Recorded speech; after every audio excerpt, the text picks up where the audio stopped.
Today, what we are witnessing in Tel Aviv is not just another headline, it is a turning point. A massive explosion struck the very heart of the city after a Yemeni missile crashed into a crowded train. The shockwaves are not only physical, but profoundly political, economic, and social.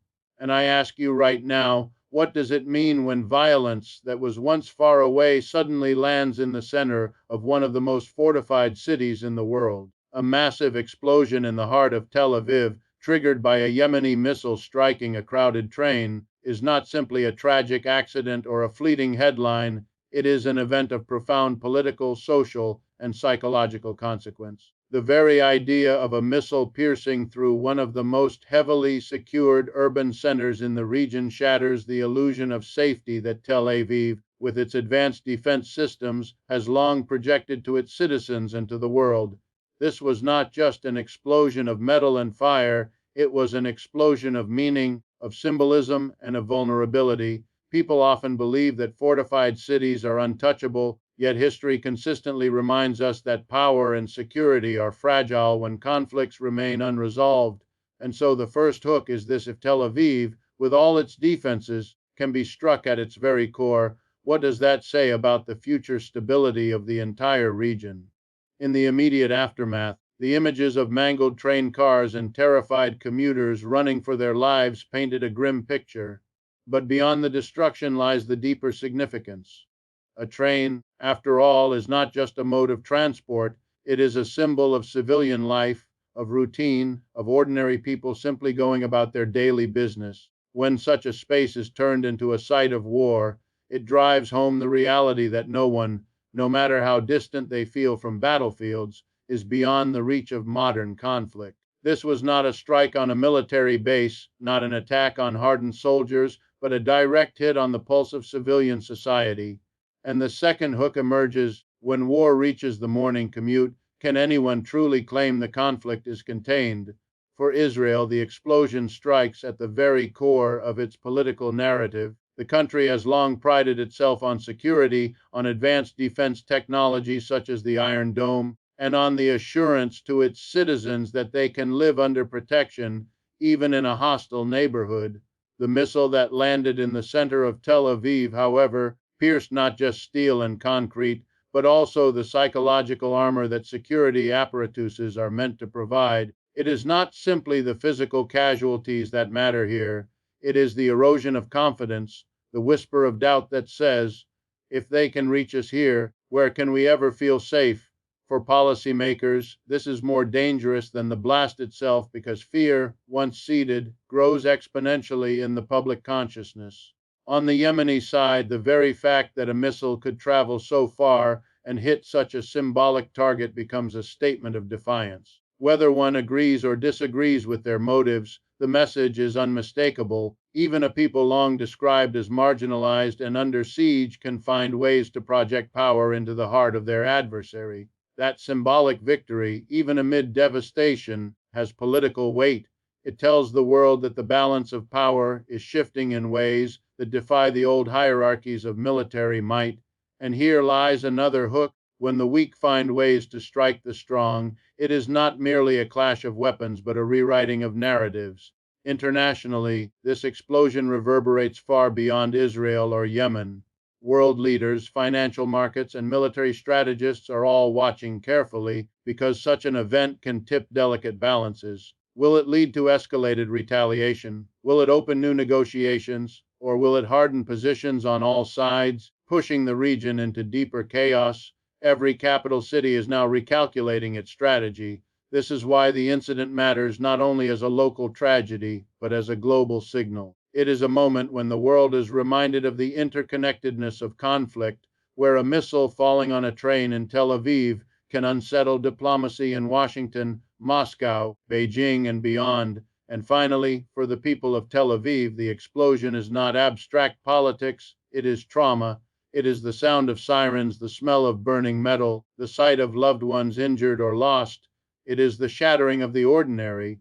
That is what makes this event unforgettable, and that is why it matters so deeply, because when ordinary life itself becomes the battleground, When the everyday symbols of normalcy, like trains, are turned into targets, it signals a dangerous descent where no corner of civilian life is sacred anymore. And the haunting hook that lingers is this: if trains, markets, schools, and homes are all fair game, what future does humanity face in a world where war recognizes no boundaries? Would you like me to expand the other 5 points in the same style, each around 600 words, so you'll have a complete long form professional analysis ready for your channel?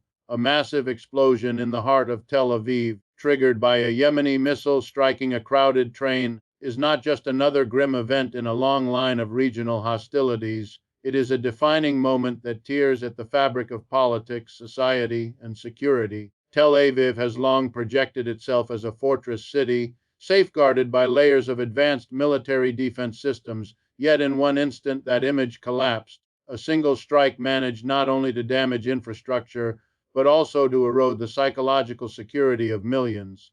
This is where the first hook emerges. If Tel Aviv, with all its state-of-the-art defenses, can be hit at its very core, what hope can any city in this conflict-ridden region claim to hold? The imagery of this event lingers painfully: train cars twisted like paper, the shrieks of panic as ordinary commuters scrambled for safety, the thick smoke billowing above one of the most modern skylines in the Middle East. This was not a scene from a battlefield, it was a scene ripped from everyday civilian life. A train, after all, represents more than transportation. It represents normalcy, the daily rhythm of people going to work, families reuniting, and societies functioning. When such a space becomes a target, it delivers a cruel message. In the current geopolitical climate, even the symbols of peace and routine can be shattered in seconds. The hook here is haunting. When your daily commute becomes indistinguishable from a war zone, can anyone still believe the conflict is confined to far off front lines? For Israel, this strike goes deeper than infrastructure damage or civilian casualties. It threatens the very foundation of its political narrative, that it is a state capable of protecting its citizens, no matter the hostilities surrounding it. The much praised Iron Dome, often hailed as one of the most advanced defense systems in the world, suddenly looks fallible. And with that fallibility comes doubt, and with doubt comes fear. Fear is not merely an emotional response, it becomes a political force. When people start asking, if they can reach us in Tel Aviv, where are we safe? The answers that leaders give will shape national policy, elections, and perhaps even future wars. The real detonation was not only in the center of Tel Aviv, it was also in the collective psyche of a population that now wonders whether safety itself is an illusion. From Yemen's perspective, whether one condones or condemns the action, the symbolism is undeniable. To strike at the very center of Israel's political and economic hub is to send a message of resilience and defiance. It demonstrates that even those often described as marginalized or besieged can extend their reach into the heart of their adversary. This shifts the narrative from one of weakness to one of unexpected strength. Here lies another powerful hook. When the so-called powerless find ways to challenge the powerful, the battlefield is not just physical, it is also ideological, redefining how resistance and vulnerability are understood on a global stage. The international dimension cannot be overlooked. Every global power, from Washington to Moscow to Beijing, now interprets this explosion as a signal. Will Israel retaliate aggressively? Will it seek broader international support for intensified military action? Will peace negotiations, already fragile, collapse entirely? Or could this shocking event push reluctant actors toward dialogue? This single missile, by striking a train in Tel Aviv, has rippled into diplomatic discussions, economic calculations, and military strategies across the world. In global politics, one explosion can destabilize entire relationships, and that is why this incident reverberates far beyond Israel's borders. And at the center of all this analysis are the people, ordinary citizens caught in extraordinary violence. For them, this was not a political chess move, but a moment of pure terror. It was the sound of metal screaming, the chaos of sirens, the desperate search for loved ones in the wreckage. This is where politics meets human life most brutally. When the fabric of the everyday, the ride home from work, the morning commute, The casual conversations with strangers on a train is ripped apart. It is not just bodies that are destroyed, but trust in the very idea of safety. The final hook is chilling. If homes, schools, markets, and now trains are all within the scope of modern warfare, where does safety end and war begin? The humanitarian tragedy unfolding from the explosion in Tel Aviv after a Yemeni missile struck a crowded train cannot be measured only in numbers of dead or injured. It must be understood as the profound rupture it caused in countless lives. Tragedy and war is often reduced to statistics: dozens killed, many more wounded, infrastructure destroyed. But behind each of those numbers is a family, a story, a future cut short or altered forever. In moments like this, the real question we must ask is not simply how many were lost, but who they were: students returning from class, workers heading home after long shifts, parents trying to reunite with their children. The hook here is undeniable: when the victims of war are indistinguishable from ourselves, the boundary between their tragedy and or reality collapses. The impact on civilians in this incident is devastating precisely because it was so ordinary. A train carriage is not a battlefield. It is where people check their phones, read their newspapers, chat idly, or sit in silence after a long day. It is a sanctuary of normalcy in a chaotic world. When such a space is suddenly transformed into a furnace of fire and twisted steel, the violence strikes more deeply than any military confrontation ever could. Civilians do not wear uniforms, they do not bear arms, they do not choose to be participants in war. Yet, again and again, they are forced to pay the highest price. This is where the moral dimension becomes impossible to ignore. What does it say about our global system that ordinary human life has become so expendable? For survivors, the tragedy does not end when the smoke clears. The trauma lingers in ways that statistics can never capture. A commuter who escaped with minor injuries may never ride a train again without flinching at every sound. A child who survived may wake up every night to the sound of phantom explosions in their dreams. Families who lost loved ones must live with the void that no political speech, no military justification, and no diplomatic resolution can ever fill. And here lies another hook: wars do not end when bombs stop falling. They echo in the minds and hearts of survivors for generations, creating cycles of pain that no ceasefire can erase. The humanitarian cost also exposes the imbalance in how tragedies are framed. Political leaders will debate retaliation, military strategies, and national security, yet the voices of those most affected, the families torn apart, the survivors struggling with trauma, are rarely elevated to the center of the discussion. Their suffering becomes background noise to the louder clamor of political agendas. But if we are to take this tragedy seriously, we must shift focus away from the missiles and toward the people whose lives have been broken. Because, and here is the next hook, if we cannot see the humanity in the victims, we will never break the cycle of violence that continues to generate more victims every day. In humanitarian terms, this explosion should force the world to confront a grim truth: the longer conflicts drag on, the more civilians will bear the brunt.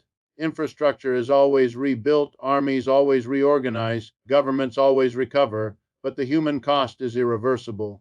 Every child lost is a potential doctor, artist, or leader gone forever. Every worker killed leaves behind dependent thrust into sudden economic despair.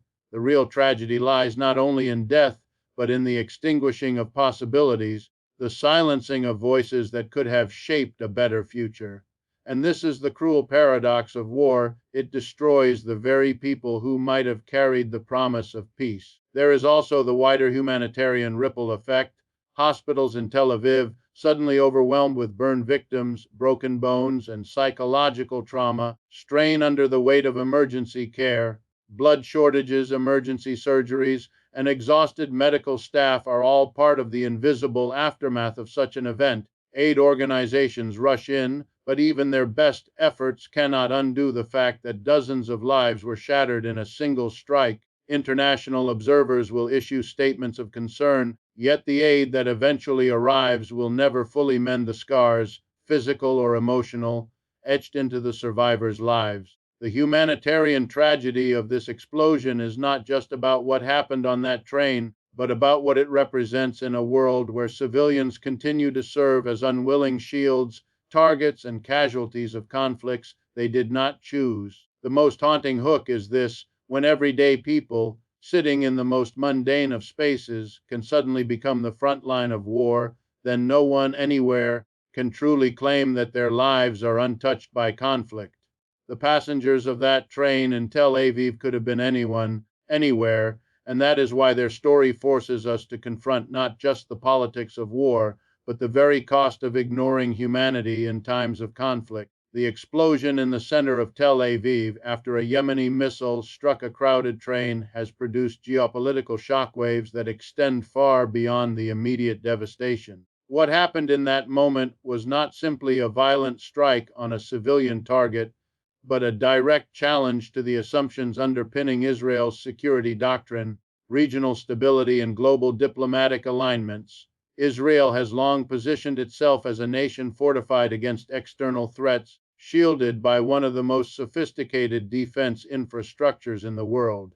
Yet this single missile managed to pierce that shield, raising urgent questions about the effectiveness of deterrent strategies and the future of regional power balances. The first hook becomes obvious when the unthinkable happens in a place believed to be impenetrable. The entire geopolitical map has to be redrawn. The shockwaves reverberate first within Israel itself. Tel Aviv is not just another city, it is the heart of Israel's economic and political life, a global hub for finance, technology, and diplomacy. A direct strike there transforms the conflict from something geographically distant into an immediate existential concern. For decades, Israeli governments reassured their citizens that advanced systems like the Iron Dome and David's Sling could prevent such intrusions. But when a Yemeni missile makes its way past these defenses, the narrative of invincibility collapses, and with it, the credibility of leaders who promised protection. And here lies a second hook: when people lose faith in their leaders' ability to defend them, political stability at home becomes as fragile as the buildings damaged by the blast.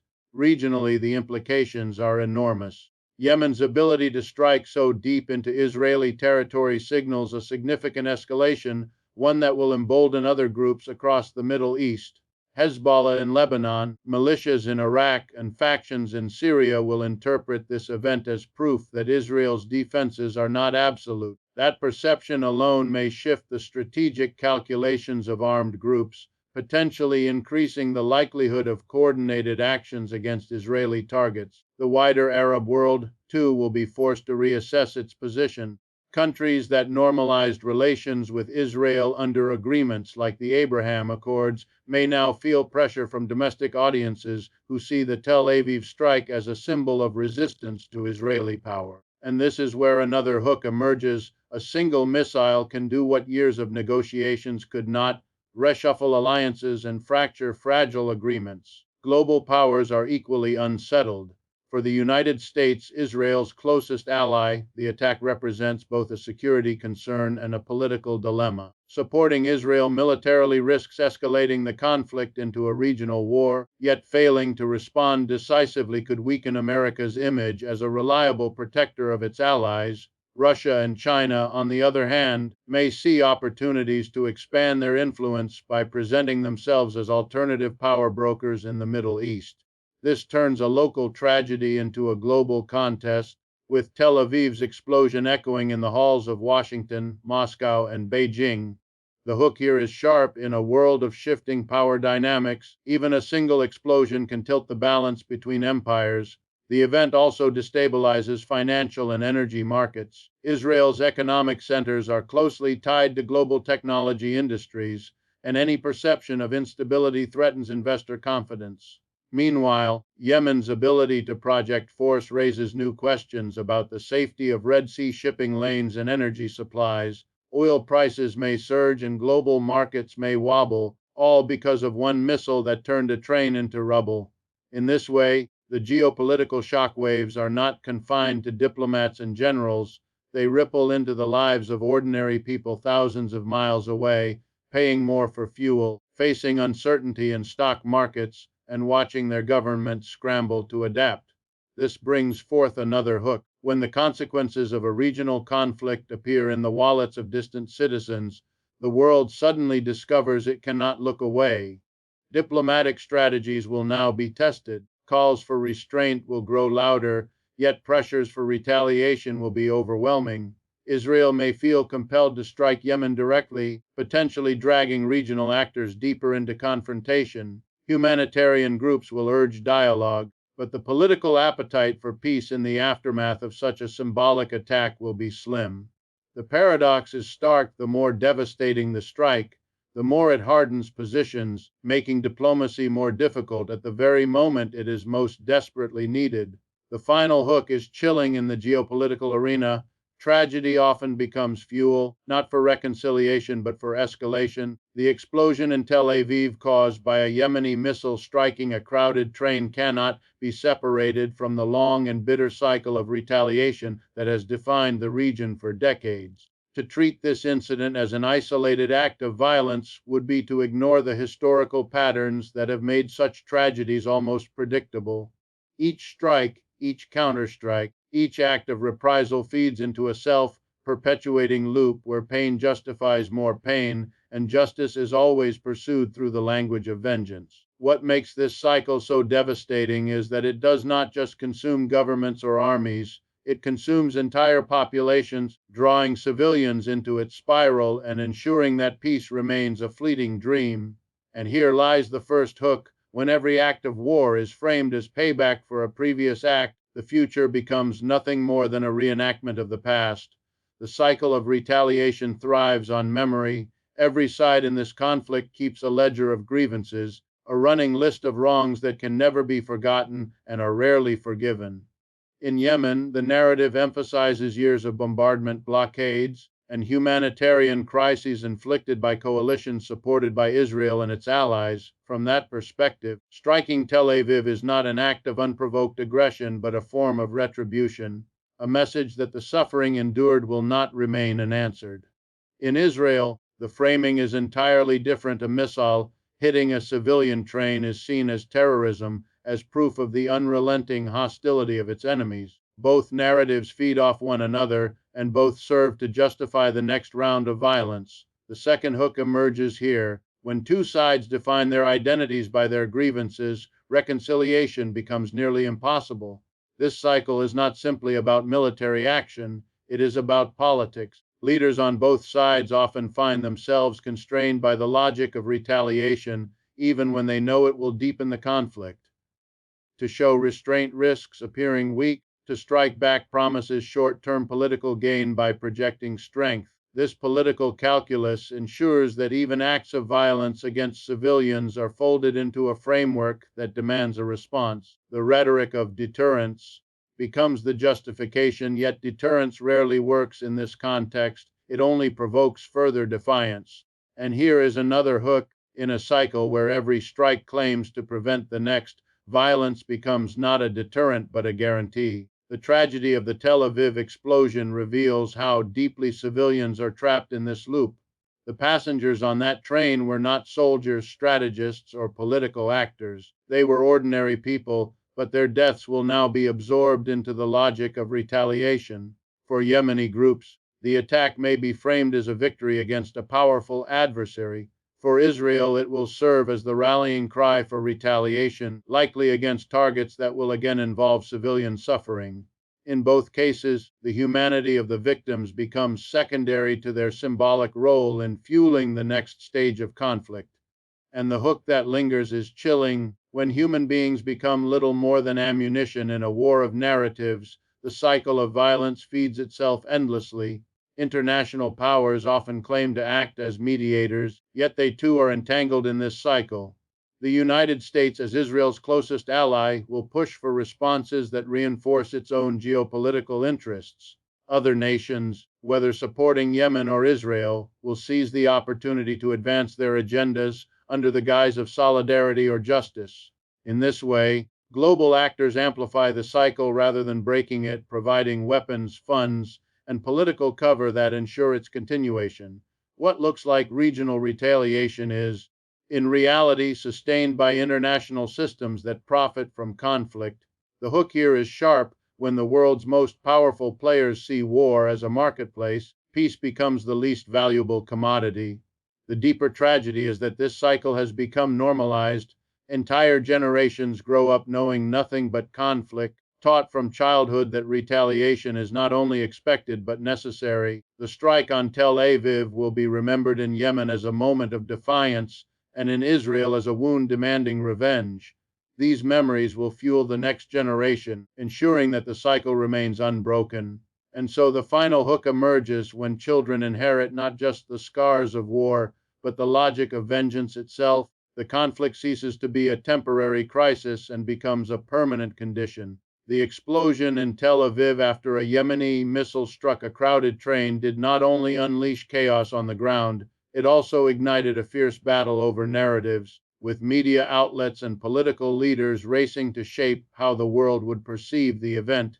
In today's conflicts, the fight for public opinion is often as significant as the fight on the battlefield, because how a tragedy is framed determines who gains sympathy, who secures legitimacy, and who justifies their next move. The moment the smoke cleared, cameras were rolling, statements were issued, and headlines were crafted, all competing to define the meaning of what had just happened. And here lies the first hook in the age of instant media. Wars are not only fought with missiles and bombs, but with words, images, and the power to tell the story first. For Israel, the narrative was clear and immediate. Government officials condemned the strike as an act of terrorism, framing it as an unprovoked attack on innocent civilians. Images of the destroyed train, blood-stained platforms, and terrified survivors were broadcast worldwide, reinforcing the portrayal of Israel as a victim under siege. This framing serves two purposes. Domestically, it rallies the population around the government and strengthens public support for retaliation. Internationally, it appeals to allies by emphasizing the moral clarity of defending civilians from unjustified aggression.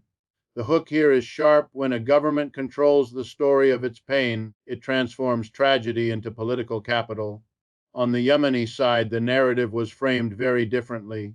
For groups involved in the strike, this was presented not as terrorism but as resistance, a response to years of airstrikes, blockades, and humanitarian suffering inflicted upon Yemen. In their framing, the attack on Tel Aviv was not about targeting civilians, but about sending a message to a powerful adversary that the cycle of domination would not go unanswered. Supporters of Yemen broadcast their own images, showing not the Tel Aviv wreckage, but the devastation in Yemeni cities, asking the world why those tragedies rarely receive the same global coverage. This reveals another hook. Whose suffering counts as newsworthy often depends less on the scale of tragedy and more on who holds the power to broadcast it. The role of international media further complicates the picture.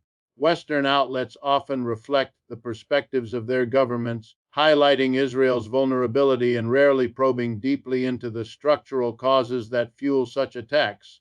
Meanwhile, media in other parts of the world, whether in the Middle East, Africa, or Asia, are more likely to contextualize the strike within broader patterns of occupation, war, and economic hardship.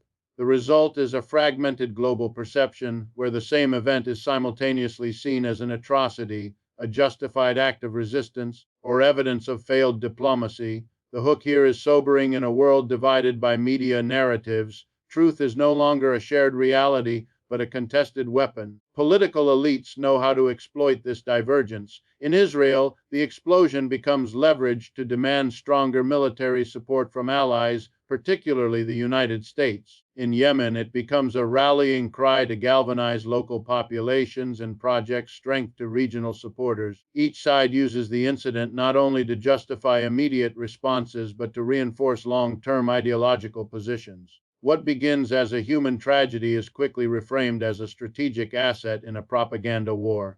And this is where another hook emerges. When human suffering becomes a tool for political messaging, empathy itself is sacrificed on the altar of power. Social media adds yet another layer. Within minutes of the explosion, hashtags trended globally, with competing campaigns amplifying either solidarity with Israel or support for Yemeni resistance. Graphic videos circulated, some authentic, others manipulated, blurring the line between fact and propaganda. In this digital battlefield, speed often outweighs accuracy, and emotion overwhelms analysis. A single shocking image can rally millions, regardless of context, and falsehoods can spread faster than clarifications ever will. The hook here is critical. When public opinion is shaped in real time by unverified streams of information, perception becomes as volatile as the conflicts themselves. What makes this contest over narratives so dangerous is its ability to obscure the real victims. Ordinary commuters on a train are transformed into symbols, used by one side to justify retaliation and by the other to underscore resistance. Their humanity risks being drowned out by the competing noise of political spin and media framing. The tragedy, in this sense, is twofold: lives lost in the explosion and the subsequent loss of their stories in the fog of propaganda. And the final hook remains haunting.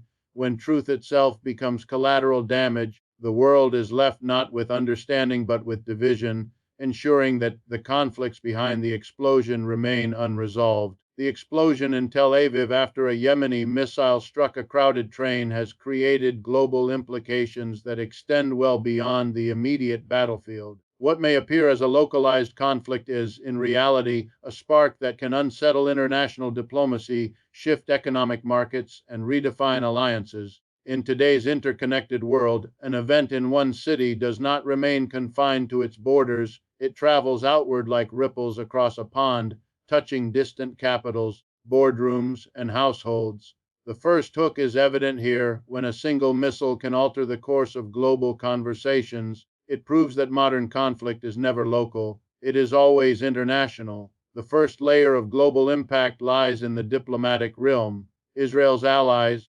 particularly the United States and European powers, are forced into a difficult balancing act. To stand firmly with Israel is to risk escalating tensions with other Middle Eastern states and potentially drawing themselves deeper into a regional war. To call for restraint, however, risks being perceived as weak or disloyal to a strategic partner. Every word issued in official statements, every phrase in a press release, carries weight that may either calm or inflame. Meanwhile, countries like Russia and China will see opportunities to expand their own influence by presenting themselves as alternative brokers of power, offering to mediate or supply arms depending on their interests. And here lies the hook. When tragedy becomes leverage for global powers, diplomacy stops being about peace and becomes about positioning.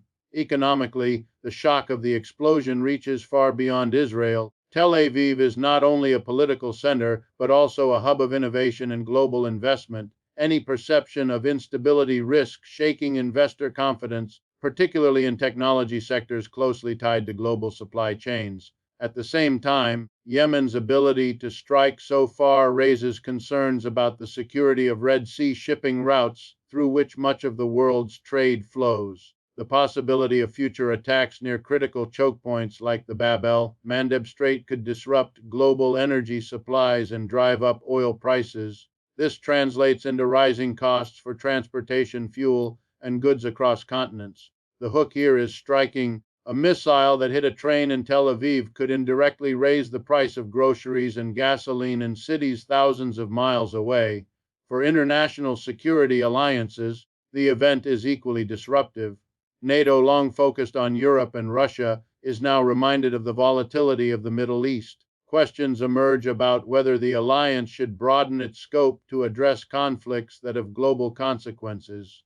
Regional alliances, such as the Abraham Accords, are also shaken. States that recently normalized relations with Israel now face mounting domestic criticism as the explosion is hailed by some populations as resistance and condemned by others as terrorism. The political tightrope these governments must walk may weaken the fragile architecture of cooperation in the region. Another hook arises here. When alliances are built on fragile foundations, a single act of war can cause them to crack. The humanitarian dimension adds another layer of global resonance. Images of devastation in Tel Aviv flood international media, prompting debates in parliaments and pressure on governments to act. Yet, as always, the response is selective. While the world rallies to condemn violence against Israel, the ongoing humanitarian disaster in Yemen rarely receives equal attention. This uneven focus exposes the double standards of international politics, where some tragedies are amplified and others are muted. Such disparities fuel resentment and mistrust, further polarizing global opinion.